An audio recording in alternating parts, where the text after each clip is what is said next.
తెలుగు రాష్ట్రాల్లో సంచలనం రేపిన అఘోరి శ్రీనివాస్ ను మోకిలా పోలీసులు విచారణ చేస్తున్నారు. ఇక ఈ కేసులో ఐ విట్నెస్ గా ఉన్న హరి ముదిరాజ్ కీలక విషయాలు బయటపెట్టారు. అఘోరి ఆమె కాదు అతను అని, తన తలపై ఉన్నది నిజమైన జుట్టు కాదని అల్లించుకొని తగిలించుకున్నట్టు హరి చెప్పారు.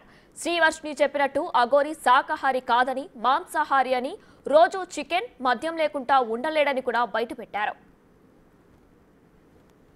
అఘోరి అని పిలుస్తున్నాడు. శ్రీనివాస్ ఆయన పేరు ఒప్పుకున్నాడు. శ్రీనివాస్ అని చెప్పి ముందు కూడా చాలా వేరే వాళ్ళకు కూడా చాలా పూజలు చేస్తానని చెప్పి అమౌంట్ తీసుకొని ఇదే విధంగా కొనసాగడం జరుగుతుంది ఆయన. అయితే ఇప్పుడు ఆయనని మనము పొద్దుటూరు పదిలోని ప్రగతి రిసార్ట్లో ఒక లేడీ దగ్గర, సినిమా ప్రొడ్యూసర్ దగ్గర, నీకు నీ సినిమాలు బాగా ఆడాలంటే నీకు మంచి పూజలు చేయాలని చెప్పి 5 లక్షలు తీసుకోవడం జరిగింది. ఆమెని ఉజ్జయిని తీసుకెళ్లి నగ్న పూజలు చేపించి మళ్ళీ తీసుకొచ్చిన తర్వాత ఇక్కడ పొద్దుటూరు ఫామ్ హౌస్ వస్తుంటే మధ్యలో మన చిన్నమంగళారం ప్రజలు కూడా ఆమెకు 20,000 50,000 కాలు మొక్కి నీళ్లు పోసి మంచిగా పూజలు చేసి చిన్నమంగళం కూడా డబ్బులు ఇచ్చారు.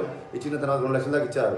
ఇచ్చిన తర్వాత ఆమె ప్రగతి రిసార్ట్స్కి వెళ్ళిన తర్వాత మళ్ళీ డబ్బులు ఇంకా డిమాండ్ చేసింది. ఆమెని డబ్బులు డిమాండ్ చేసినప్పుడు ఆమె ఏమైంది, కొంచెం డౌట్ వచ్చింది. ఆమె ఏదైతే ప్రొడ్యూసర్ లేడీ ఉందో డౌట్ వచ్చి మన మూట్ల పిఎస్ వాళ్ళకు కంప్లైంట్ చేయడం జరిగింది.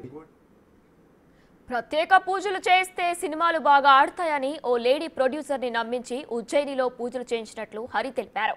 అఘోరి శ్రీనివాస్ చాలా తెలివైన వాడని, పూజల పేరుతో ఎంతో మందిని మోసం చేసినట్లు హరి అంటున్నారు. ఆమె అకౌంట్ అన్ని నిలబెట్టుకుంది. ఆమె చాలా తెలివిపరులు. ఆమె కాదు, అతడు ఆయన శ్రీనివాస్ చాలా తెలివిపరుడు. ఆయన ఏంటంటే ఆయన అకౌంట్లో పెట్టుకునే డబ్బులు ఆయన అకౌంట్లోకి రాగానే వేరే అకౌంట్లోకి ట్రాన్స్ఫర్ చేస్తాడు. అది ఎవరి అకౌంట్లోకి ట్రాన్స్ఫర్ చేస్తున్నాడా అంతే ఇప్పుడు ఎంక్వైరీ జరుగుతున్నది. పోలీస్ వాళ్ళు తదుపరి మనకు తెలుస్తుంది. మనకు ఇప్పుడు అఘోరి అలియాస్ శ్రీనివాస్ ఆయన రోజు ఒక కాటన్ బీలు, 4 కిలోల చికెన్, అది కూడా చికెన్ కర్రీ కాదు, ఆయనకు ఫ్రై చికెన్ కావాలి. 4 కిలోల చికెన్ రేజు కంపల్సరీ లైట్ బీలు, కాటన్ బీలు తాగుతాడు. ఆయనే ఒప్పుకున్నాడు, తాగుతాను నేను తింటానని చెప్పి ఒప్పుకున్నాడు ప్రత్యక్షంగా. అంటే మీరు అడిగారా? అడిగాను. ఏమడిగారు? ఏంది మీరు మాంసం తింటారంట, ఏది తింటారంట, వేరే వాళ్ళు మాకు చెప్పి ఇట్లా కాటన్ బీలు తాగుతారంట, మీరు చికెన్ తింటారా అంటే అవును తిన్నానండి అని ఒప్పుకున్నాడు. ఇప్పుడు శ్రీవర్షిని మరి అలా చెప్తుంది, మీరు ప్రత్యక్షంగా అడిగారని చెప్తున్నారు కదా? నేను ప్రత్యక్షంగా అడిగాను.